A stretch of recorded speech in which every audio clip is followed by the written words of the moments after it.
wabarakatuh. Selamat siang, salam sejahtera. Yang saya hormati Bu Suyanto selaku Kepala Sekolah SD 701. Dan saya hormati pula Bapak Ibu Guru karyawan di SD 701, juga Bapak Ibu wali murid, orang tua siswa dari kelas 4A, 4B, 5A dan 5B yang pada siang hari ini menyempatkan hadir pada anak-anak anak-anak kelas 4A, 4B, 5A, 5B yang Pak Guru banggakan ya. Pada kesempatan kali ini puji syukur patut kita panjatkan kehadiran Allah Subhanahu wa taala, Tuhan yang Maha Esa, akan kita masih diberi kesempatan dan kesehatan. Pada kesempatan kali ini juga saya menyampaikan sedikit tentang aset-aset dalam komunitas, utamanya di SDN 701. Kegiatan ini dalam rangka pemetaan aset dalam tugas saya sebagai calon guru penggerak Angkatan 7 Kota Semarang di bawah naungan Balai Besar Guru Penggerak Jawa Tengah. Di kesempatan kali ini saya akan menampilkan beberapa aset-aset yang bisa kita temukan di sekolah kita. Dilatar belakangi dari yang pernah saya sampaikan ke Bapak Ibu Guru di awal video saya ada program guru muda, ada instruksi apresiatif di mana setiap orang atau setiap anak itu punya kelebihan atau inti positif yang bisa menunjang keberhasilan apa saja, terutamanya keberhasilan kalau di sini program-program sekolah. Nah, yang pertama ada modal manusia, modal sosial, modal politik, ada yang keempat modal agama dan budaya, yang kelima modal fisik, yang keenam modal lingkungan atau alam, yang ketujuh modal finansial. Bapak Ibu, nanti kita di sini bersama-sama akan memetakan aset-aset apa saja yang dipunyai SDN 701 berdasarkan ketujuh modal ini. Jadi nantinya ada yang bisa saling beririsan. Contohnya bisa masuk ke modal manusia dan sosial atau ke politik, begitu. Ada yang mungkin lingkungan campur dengan sosial, seperti itu bisa. Double bisa. Langsung saja. Yang pertama yaitu modal manusia. Intinya dari teori ini, intinya yang berhubungan dengan manusia. Nah, manusia tidak hanya yang ada di sekolah, tapi yang di luar, sebenarnya orang tua siswa, komite, anak-anak dan lainnya yang ada di stakeholder sekolah, warga sekolah. Nah, di sini langsung kita rumuskan saja, Bapak Ibu, bisa bantu yang tak bisa untuk menentukan. Pak Eko mau tanya dulu anak-anak dulu ya. Modal manusia dan anak-anak apa dulu? Anak dulu apa musuh? Musuh manusia.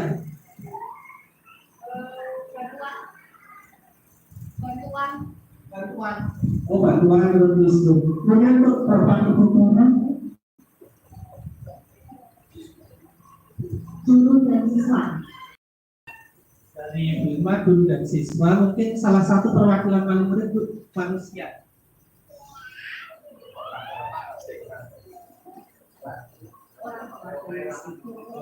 Orang tua menurut ibunya. Baik. Modal manusia itu yang berarti bernyawa ya, bukan hewan. Ada guru, siswa, murid, orang tua. Siapa lagi mungkin? Ada komite manusia ya. Bapak Ibu komitenya. Ada paguyuban kelas tidak di tempat kita. Berarti ada komite juga. Terus ada paguyuban, kan ini manusia juga. Penjaga. Ada penjaga. Terus yang ketik juga ditulis boleh. Admin itu ya Pak. Diri sendiri ketik boleh. Penjual jajanan ya manusia. Ya, penjual jajanan boleh. Ya. Ada pengawas sekolah nggak ya yang sering Ada duduk di pengawas sini? sekolah, Oke, ada kepala pengawas sekolah. Kepala sekolah.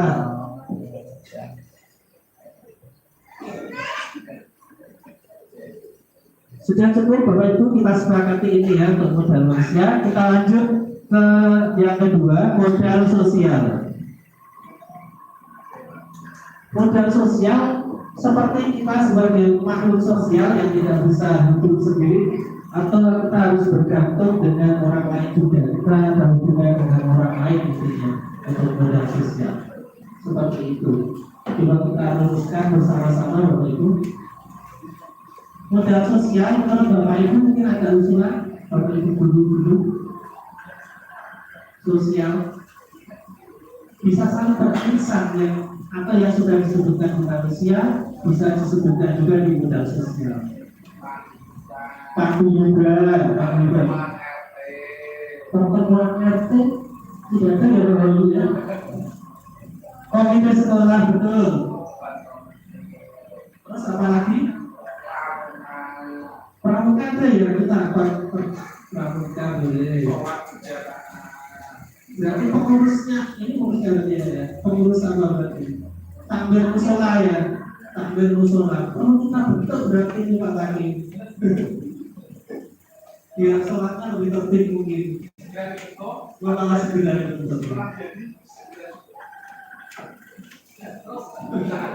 Lanjut ada lagi Bapak Ibu sosial hubungannya dengan masyarakat. RT boleh ya kita berarti ya hubungan baik dengan RT boleh. Hubungan baik dengan RT, RW. Karena kita R juga dengan RW. Kemudian hubungan sosial dengan orang lagi Bapak Ibu. Pengurus kelas, pengurus koperasi, boleh. Kemudian stakeholder di sekitar lingkungan sekolah. Nah, yang penting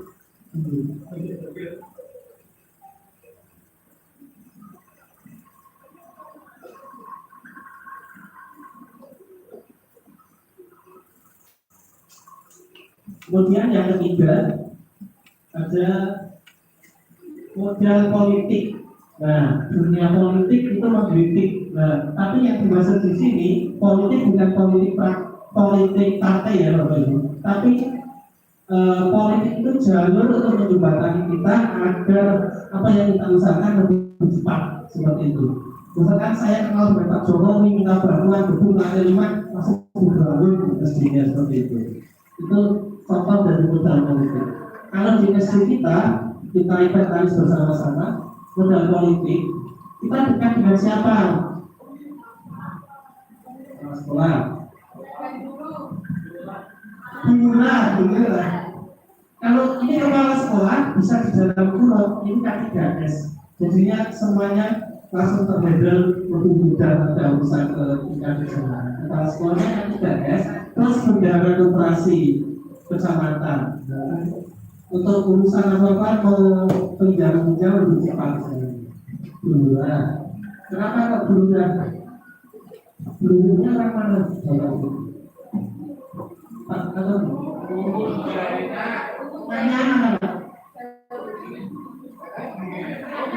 oh sini juga, oh iya berarti dekat ya. Akrab juga dengan kelurahannya ya. Oke. Kemudian contoh lain dekat dengan Pawar kenal dengan Pak Polseknya, misalkan butuh Pak Polsek, bisa. Oh ya, bisa ke pabrik Kamtipmas ya kan. Sekarang ada polisi RW juga gitu. Polisi RW. Kalau di RW juga siapa polisi apa? Sekolahan polisi RW belum. Kalau RW-nya oh Pak Karti ya. Nah, ini yang dekat dengan sekolah, ada lagi mungkin yang lebih dekat rumah sakit. Nah, misalkan ada yang darurat, ada dekat dengan perawat rumah sakit, bisa langsung ditangani, kemudian dengan dokter, misalkan seperti itu. Dengan puskesmas juga kita juga lihat.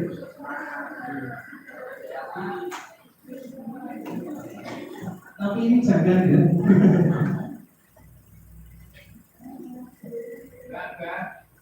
Dengan juga. Oh ya, kalau pengurusan PIP bantuan dekat kita juga dijaga. Ada pegawai bank juga bantuan ini. Lanjut ya, kita sepakat yang modal politik. Lanjut yang keempat, modal agama dan budaya. Sudah jelas kalau agama berarti ada 6 agama di negara kita yang berhubungan dengan agama itu dan budaya. Budaya berarti hasil budidaya manusia, cipta, rasa, rasa manusia yang diciptakan oleh manusia. Kalau agama istilahnya dari Tuhan, budaya dari manusia. Kita masuk inventaris. Kita untuk agama, contohnya apa kekuatan kita? Di sekolah, Pak. Agamanya juga Bapak Ibu, ternyata sekolahnya ini beda. Di sekolah ini cuma satu, laki-laki dan perempuan punya musola ya. Juga agama juga Pak. Ada juga punya musola, banyak buku literasi agama dulu di bawah.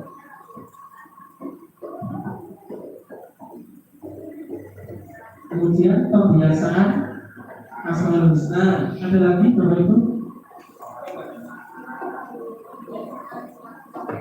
Pembacaan surat pendek di hari Rabu.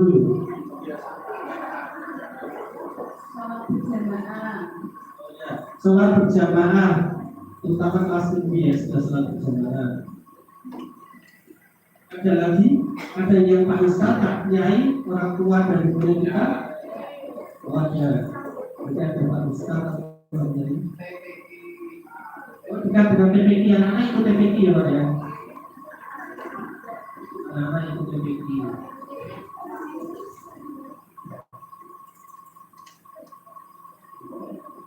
Lanjut kita kelima, modal yang kelima yaitu modal fisik.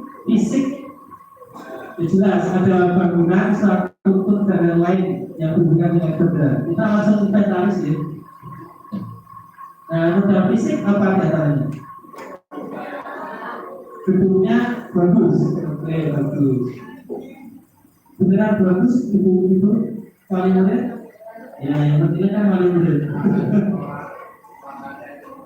Lahan luas. Anak-anak apa? Bangunan fisik. Lapangan sepak bola punya tidak kita? Punya. Tempat bermain bagaimana? Toilet? Punya ya. Oke.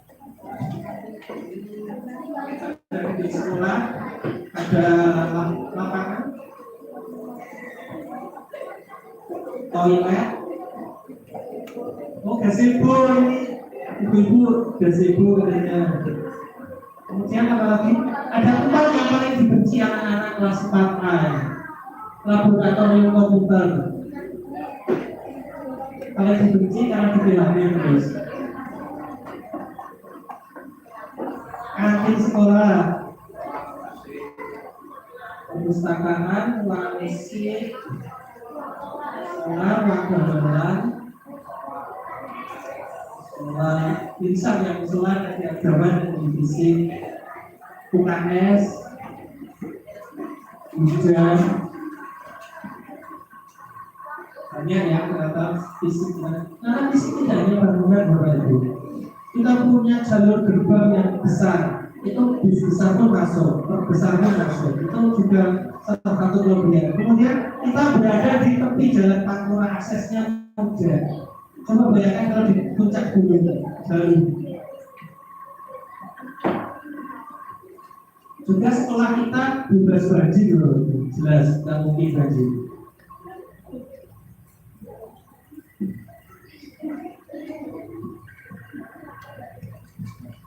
Jadi kita tidak membahas angin kencang dari arah laut ya, karena kita membahas kekuatan sekolah. Kita membahas masalah atau kelemahan membahas kesehatan.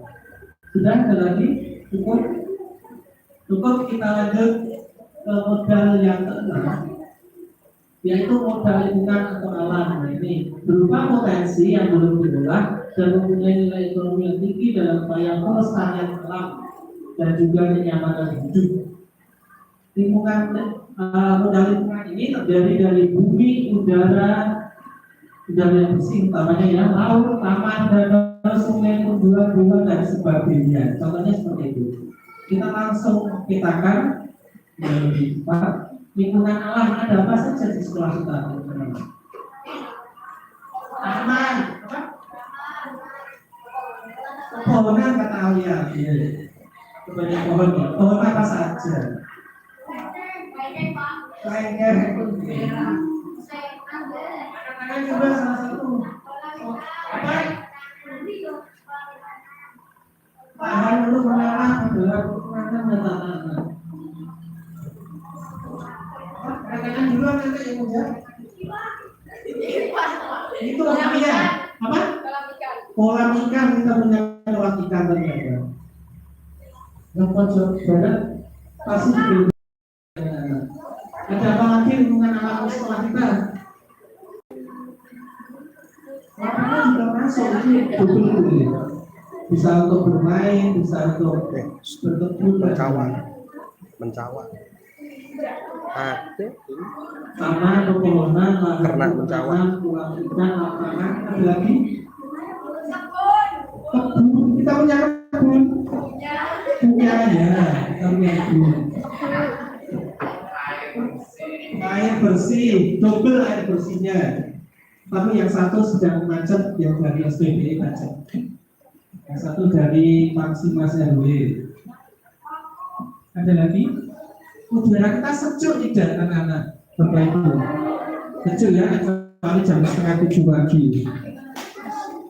Bau dari pabrik karet kecuali. Kita bahasnya yang enak-enak saja daripada yang daerah lain kita lebih sejuk. Ada apa? Daun, kata Nana ada daun tulis gak apa-apa, karena banyak daun. Siapa tahu mau dibuat kompos ya Nana ya.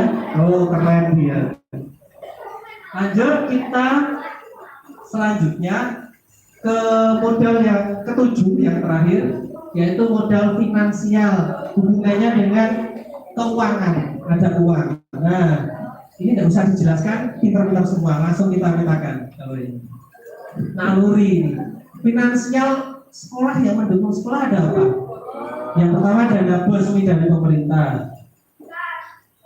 Ada apa? Uang kas kata anak-anak. Uang kas. Infak dan bumbung. Tulis semua ada apa-apa. Kita tulis semua, nanti kita bahas lagi nih. Kemudian apa lagi?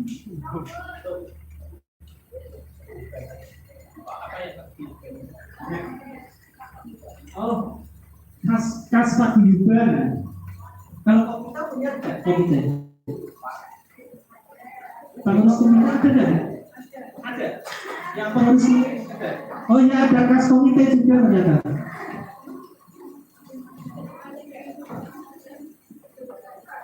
Kalau dulu ada uang sosial ya Bapak Ibu ya. Kita iuran tiap bulan itu. Dulu ada uang sosial juga. Belum kasih SHU kok masih. Belum jalan lah. Sebentar lagi. Banyak ya. Ada lagi mungkin contohnya perpustakaan kita dulu itu dicat bukan oleh dana bos, oleh Kargil. Berarti keuangan bisa dari CSR ya, oleh CSR. Kemudian greenhouse itu juga bukan dana dari pemerintah, dari alumni sebetulnya ya, dari alumni. Ada tabungan? Kata-kata kelas berapa? Oh, ada tabungan. Menabung uang apa menabung amal? Uang ya? Oke, ada tabungan kata-kata anak-anak. Untuk apa tabungannya? Piknik gitu ya. Dan cukup. Baik Bapak Ibu.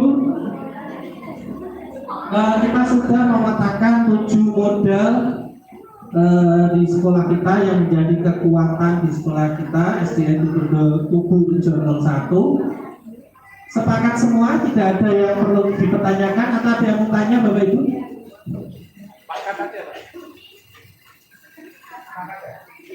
Apakah kita untuk menyusun aset, menyusun program, seperti saya namanya ya, karena tidak ada yang hanya harus memikirkan kekuatan, tidak memikirkan masalah. Kalau ada masalah ya tinggal lumpuh itu atau perlu juga menurut Bapak Ibu. Terus berarti muncul pertanyaan ya, kenapa tidak membahas masalah seperti itu? Mungkin ada yang tanya? Masalah atau tantangan apa saja yang kita hadapi ketika kita akan menyusun sebuah program? Masih.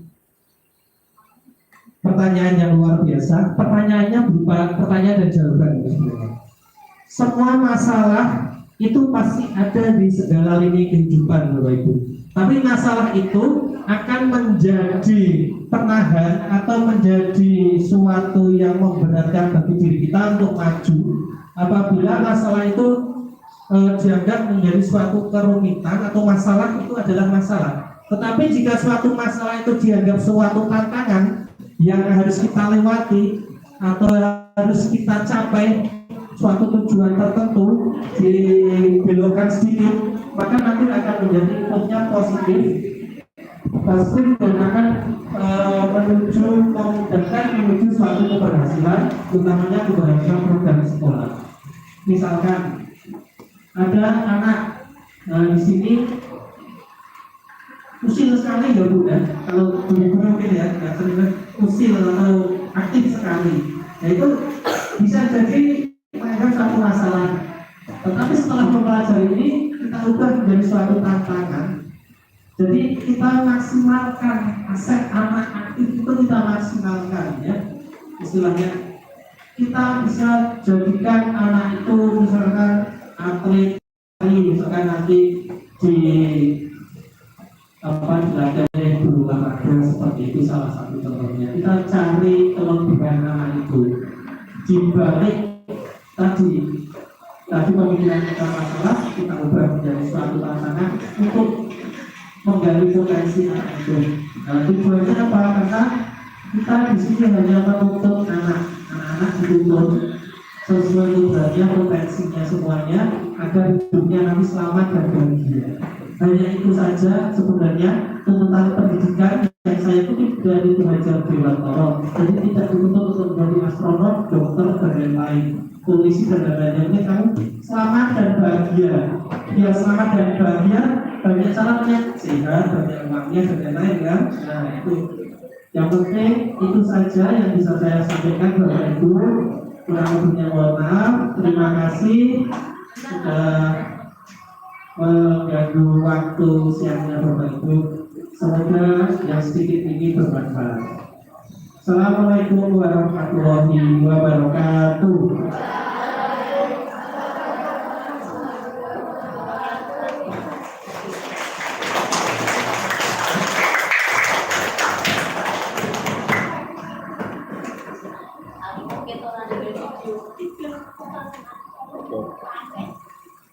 Terima kasih kepada Bapak Komisi Selamat calon pemimpin Pemberat Kota Semarang angkatan 7 yang luar biasa. Semuanya semoga program lancar, sukses dalam tahun sehingga bisa menjadi guru penggerak yang mampu menggerakkan kita semuanya, baik dari sisi siswa, guru, dan juga orang tua murid. Semoga semakin berjaya dan sukses. Demikian Bapak Ibu kegiatan kita pada siang hari ini. Terima kasih sudah meluangkan waktunya.